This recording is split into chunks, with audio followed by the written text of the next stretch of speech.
Assalamualaikum warahmatullahi wabarakatuh. Dalam video kali ini, saya akan sedikit menguraikan pemahaman tentang konsep hukum dan HAM dari buku karangan Pak Faik Tobroni yang berjudul Hukum dan HAM. Istilah hukum sendiri mempunyai beberapa pengertian. Hukum bisa dimaknai sebagai undang-undang, juga bisa dimaknai sebagai norma. Dalam komponennya, hukum terdiri dari seperangkat peraturan yang dibuat oleh negara, mempunyai kekuatan memaksa, dan mempunyai sanksi dalam penerapannya. Secara teori hak kodratis sekuler, HAM bisa dimaknai hak yang melekat dalam setiap manusia karena kemanusiaannya. Sementara, secara teori hak kodrati religius, HAM bisa dimaknai sebagai hak yang melekat dalam setiap manusia sebagai anugerah dari Tuhan. Sementara, secara positifis, HAM bisa dimaknai sebagai hak yang melekat dalam setiap warga negara sebagai hasil pengakuan dari negara tersebut.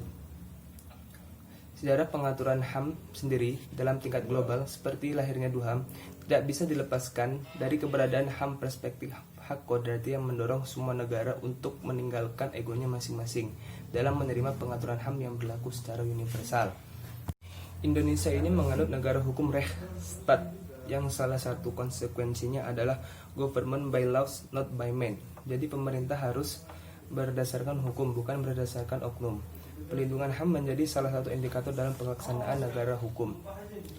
Seperti yang terdapat dalam pasal 28J yang disebutkan bahwa pelaksanaan hak asasi manusia ini setiap orang harus tunduk dengan pembatasan yang dibuat oleh undang-undang dalam rangka menghormati hak dan kebebasan orang lain, serta dalam rangka untuk memenuhi ketentuan keadilan berdasarkan keamanan, ketertiban agama, moral dalam kehidupan yang Indonesia sebagai negara hukum pada prinsipnya bertujuan untuk menegakkan perlindungan hukum. Hukum dan cita hukum sebagai perwujudan budaya. Perwujudan budaya dan peradaban manusia tegak berkat sistem hukum. Tujuan hukum dan cita hukum ditegakkan dalam keadilan yang menampilkan citra moral dan kebajikan adalah fenomena budaya dan peradaban. Manusia senantiasa berjuang menuntut dan membela kebenaran, kebaikan, kebajikan menjadi cita dan citra moral kemanusiaan dan citra moral kepribadi manusia. Tiap makna dan jenis keadilan merujuk nilai dan tujuan apa dan bagaimana keadilan komutatif, distributif, maupun keadilan protektif demi terwujudnya kesejahteraan lahir dan batin warga negara, yang pada hakikatnya demi harakat dan martabat manusia. Hukum dan keadilan sungguh-sungguh merupakan dunia dan trans-empirikal setiap pribadi manusia.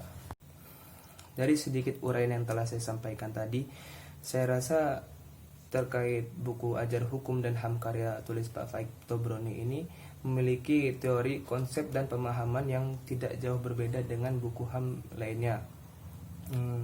Mungkin hanya saja buku Pak Faik Tobroni ini yang basicnya buku ajar lebih memudahkan mahasiswa untuk mempelajari dan memahami hukum dan HAM itu sendiri. Mungkin itu saja yang dapat saya sampaikan. Kurang lebihnya saya mohon maaf. Wassalamualaikum warahmatullahi wabarakatuh.